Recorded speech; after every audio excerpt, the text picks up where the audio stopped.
રાજકોટના પુનિતનગર વિસ્તારમાં મનપાનો ward office અને શહેરી પ્રાથમિક આરોગ્ય કેન્દ્રનો કાર્યક્રમ યોજાયો હતો. શાસક પક્ષના નેતા લીલુબેન જાદવ મીડિયા સમક્ષ આવતા જ ભાવુક થયા હતા.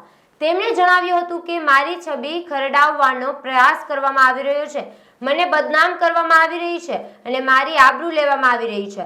સમય આવીએ હું ખુલીને બધી વાત કરીશ. લીલુબેન જાદવે મીનાબેન આચાર્ય સાથે મળી ગૃહમંત્રી અમિત શાહને પત્ર લખ્યો છે અને સમય માંગ્યો છે કે અમારા ચોક્કસ લોકો અમને બદનામ કરી રહ્યા છે.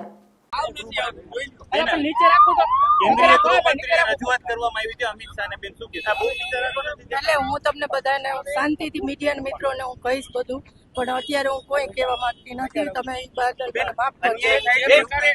ભાજપમાં અન્યાય છે, એ વાત સાચી છે.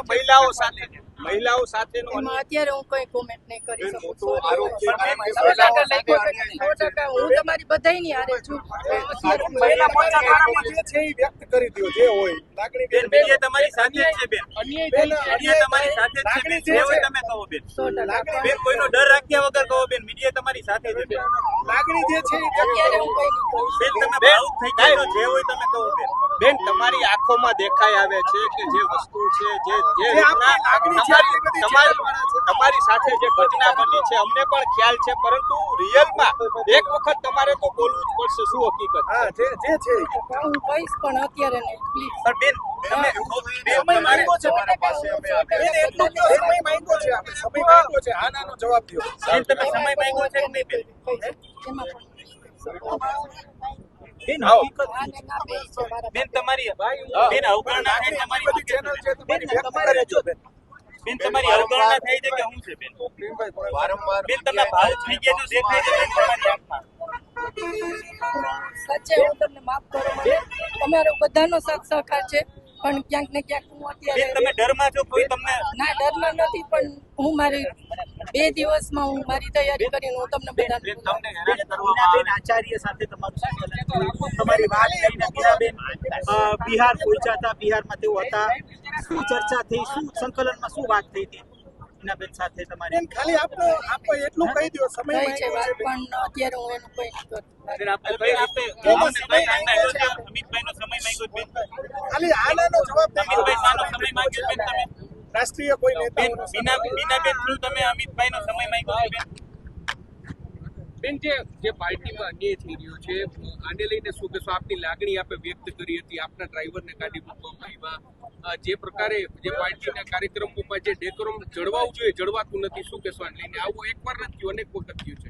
હા, એ વાત સાચી છે કે મારા ગાડીમાં જે ચાલતા ભાઈઓ એને અન્યાય થયો, એની લડતમાં ક્યાંક હું અટવાઈ ગઈ છું. ને એમાં હું અત્યારે હું જે કરું છું એ મને ખબર નથી કે હું કઈ બાજુ જઈ રહી છું, પણ મને ગરીબ માણસને ન્યાય મળે એમાં મારા પ્રયત્ન છે. એ પ્રયત્ન હું કરી રહી છું. બોલો બેન તમે તમારી લાગણી વ્યક્ત કરો. હા, બસ એ મારા પ્રયત્ન છે કે કોઈને કોઈ અન્યાય થઈ રહ્યો છે તો એમાં ક્યાંક ને ક્યાંક મારી પણ માથે મીડિયાના મિત્રોએ કંઈ પણ સારું સાસ્તું બધું લખ્યું છે, તો એ ક્યાંક મને પણ દુઃખ છે કે આ ન થવું જોઈએ. હું તમારા માધ્યમથી કહું છું કે આટલી હદ સુધી ન લખવું જોઈએ. હું ન્યાય માગતી હતી, ગરીબ માણસોનો ન્યાય લેવા ગઈ હતી, પણ આ ખોટું વાંચું તો એના માટે પણ હું તમને કહું છું બધાને કે સુખામને કોઈના ઈશારે લખાવતું હોય તો હું એમ કહું કે પત્રકાર મિત્રો મને કહે. મને જાણ પણ નથી કરી કે બેન તમારો આ વિષય એવો છે.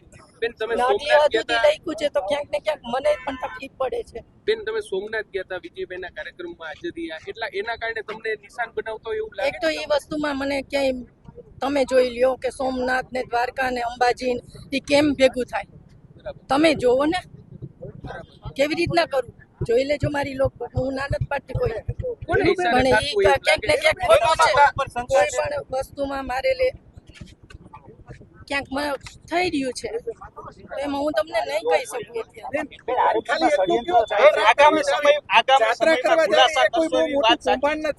જાત્રા કરવા જાવી એ કોઈ બહુ મોટું કૌભાંડ નથી.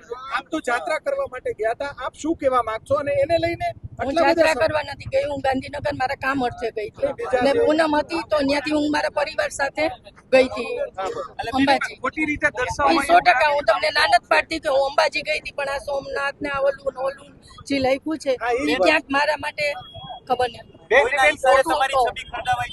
હા, પાર્ટીમાં રજૂઆત કરી છે આપે જે આ તમારી સાથે અન્યાય થઈ રહ્યો છે લઈને? હા, કઈ રીતે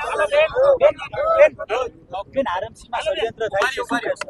હું અત્યારે કઈ થાય છે ખરા? લાગે છે બેન?